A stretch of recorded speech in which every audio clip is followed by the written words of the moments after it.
There cannot be true democracy unless women's voices are heard. There cannot be true democracy unless women are given the opportunity to take responsibility for their own lives. There cannot be true democracy unless all citizens are able to participate fully in the lives of their country. We all owe so much to those who came before, and tonight belongs to all of you. Tonight's victory is not about one person. It belongs to generations of women and men who struggled and sacrificed and made this moment possible. People can judge me for what I've done.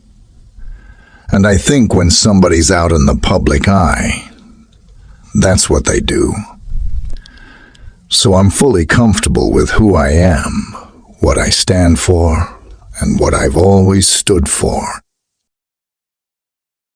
I suppose I could have stayed home and baked cookies and had teas, but what I decided to do was to fulfill my profession, which I entered before my husband was in public life. If I want to knock a story off the front page, I just change my hairstyle. The challenges of change are always hard.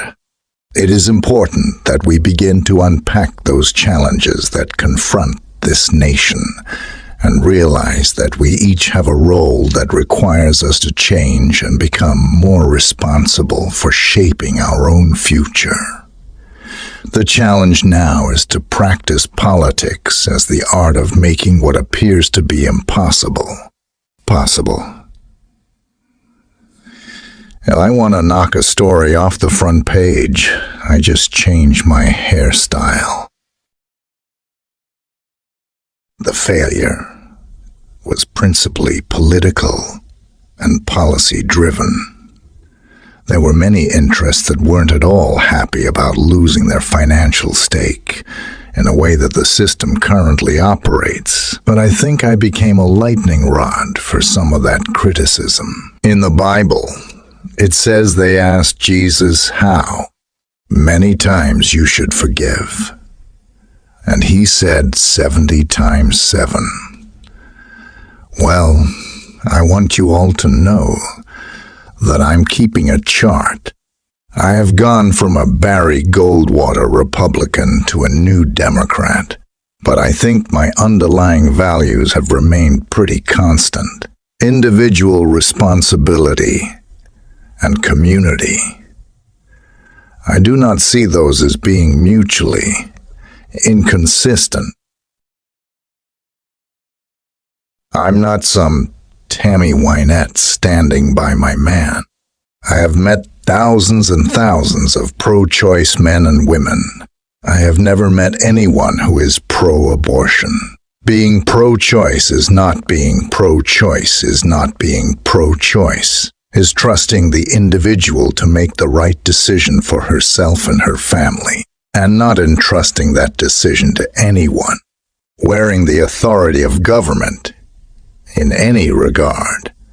You cannot have maternal health without reproductive health, and reproductive health includes contraception and family planning and access to legal, safe abortion.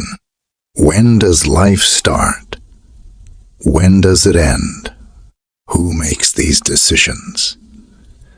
Every day, in hospitals and homes and hospices, people are struggling with those profound issues. Eleanor Roosevelt understood that every one of us every day has choices to make about the kind of person we are and what we wish to become. You can decide to be someone who brings people together, or you can fall prey to those who wish to divide us. You can be someone who educates yourself, or you can believe that being negative is clever and being cynical is fashionable. You have a choice. When I'm talking about it takes a village, I'm obviously not talking just about, or even primarily about, geographical villages any longer. but about the network of relationships and values that do connect us and binds us together. No government can love a child, and no policy can substitute for a family's care. But at the same time, government can either support or undermine families as they cope with morale, social, and economic stresses of caring for children. If a country doesn't recognize minority rights and human rights, including women's rights, you will not have the kind of stability and prosperity that is possible